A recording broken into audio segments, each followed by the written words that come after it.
بسم اللہ الرحمن الرحیم۔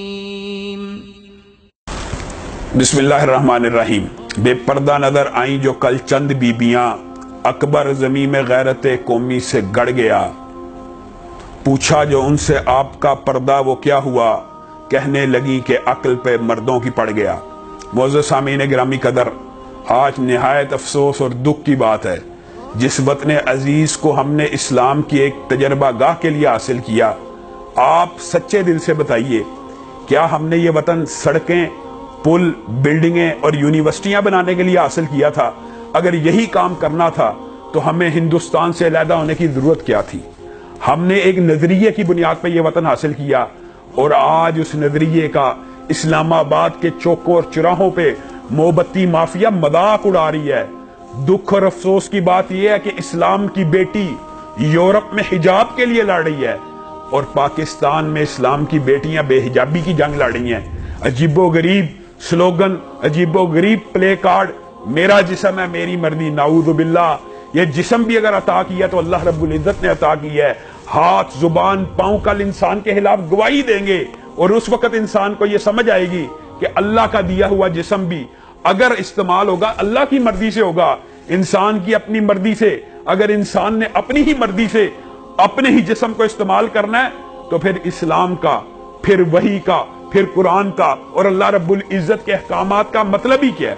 اگر اللہ رب العزت کے احکامات کا مومن پابندی نہیں ہے اور جانوروں کی زندگی گزارنا چاہتا ہے، دکھ کی بات یہ ہے ان کے سلوگنز کے اندر عجیب و غریب باتیں ہیں۔ میں آدھی نہیں، میں پوری ہوں۔ تجھے کس نے آدھا کہا؟ اسلام نے صرف گواہی کے معاملات میں تجھے آدھا کہا اور تو الٹا حجاب کے معاملے کو اگر دیکھا جائے، اسلام کہتا ہے تو پورے کا پورا کور کر لے، صرف اصل میں مخالفت اسلام کی ہے۔ اسلام کہتا ہے اپنے جسم کو مکمل کور کرو، وہاں پہ تم کہتی ہو نہیں آدھا کور کرنا ہے، اور جہاں پہ اسلام کہتا ہے تمہاری آدھی گواہی ہے وہاں تم شور کرتی ہو کہ پوری گواہی ہے۔ اسلام نے عورت کو ماں کا مقام دیا، بہن بیٹی کا مقام دیا، بیوی کا مقام دیا۔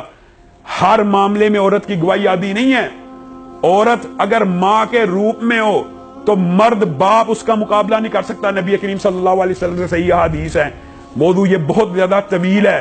ماں 3 دفعہ ماں کہا اور پھر باپ کا کہا، اور یہاں پہ انسان کو یہ بات سوچنی چاہیے کہ اسلام کے اندر اللہ رب العزت نے عورت کو لباس کہا، مرد کو بھی چاہے لباس کا ہے، لیکن عورت کی یہ عزت اور یہ توقیر اور یہ احترام اسلامی کا شیب ہے۔ اللہ رب العزت کلام امین میں کہتا ہے، بعض لوگ آج محبتی مافیا کہتے ہیں جی اسلام سے پہلے عورت کا، یہ جو مولویوں نے تصور کھڑا کیا ہوا کہ اسلام سے پہلے عورتوں کی عزت نہیں تھی، اسلام نے عزت دی۔ اللہ کہہ رہا ہے کلام حمید میں، جب ان کو کسی عورت کی بشارت دی جاتی، ظل وجہہ مسودن، ان کا چہرہ کالا ہو جاتا اور وہ غیظ و غضب میں آ جاتے، اور بیٹیوں کو زندہ درگور کرنے والے۔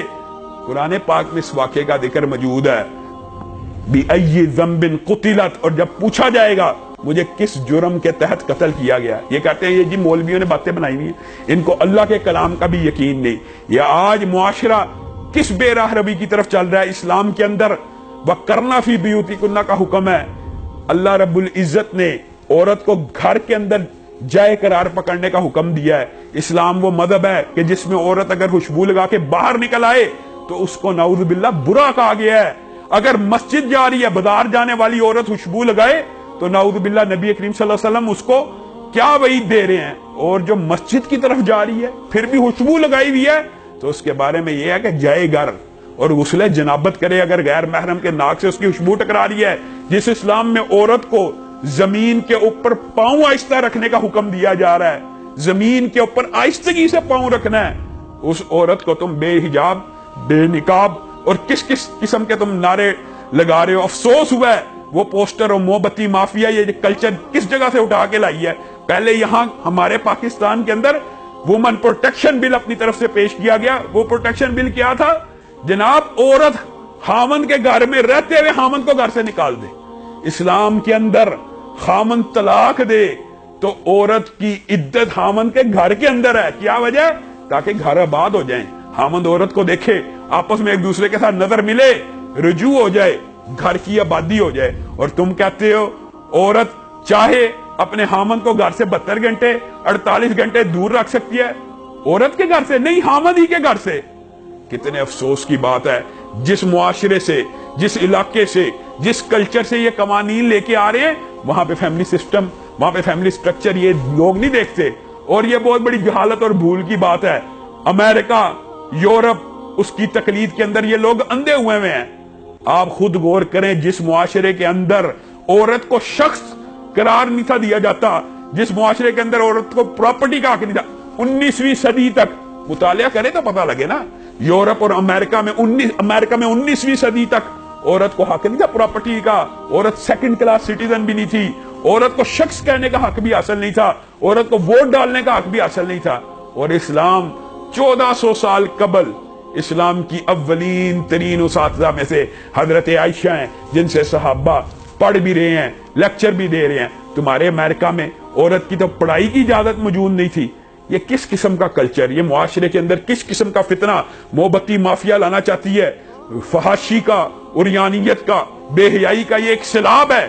ایسے ایسے پوسٹر تھے کہ انسان سوچ نہیں سکتا، بیان نہیں کر سکتا. ان کے اوپر جیسی تصویریں بنائی ہوئی تھی، جیسے جیسے جملے لکھے ہوئے تھے. برابری کی بات کرتے ہیں، برابری برابری. اسلام میں عورت کو برابری نہیں، اعلیٰ درجہ دیا گیا ہے. یہ آج میں برملا طور پہ کہنا چاہتا ہوں، یہ برابری ہے کہ مرد محنت کرے آ کے عورت کو کھلائے. یہ برابری نہیں ہے، یہ عورت کا درجہ فوق ہے. تم چاہتے ہو عورت کو بھیڑ بکری بنا دیا جائے؟ جس طرح مرد کام کرتے ہیں عورت کر سکتی ہے؟ کیا عورت 40 کلو کی بوری اٹھا سکتی ہے؟ کیا بجلی کے کھمبوں پہ چڑھ سکتی ہے؟ کیا جو سڑکیں بناتے ہیں لوگ وہ کر سکتی ہے؟ تم چاہتے ہو. یہ اصل میں عورت کی آزادی کی جنگ نہیں ہے، یہ ایک مافیا ہے جو عورت تک رسائی کی جنگ لڑ رہا ہے. اللہ رب العزت جو کہا گیا، جو سنا گیا، اس کو سمجھنے کی توفیق عنایت فرمائے. واخر دعوانا ان الحمدللہ رب العالمین.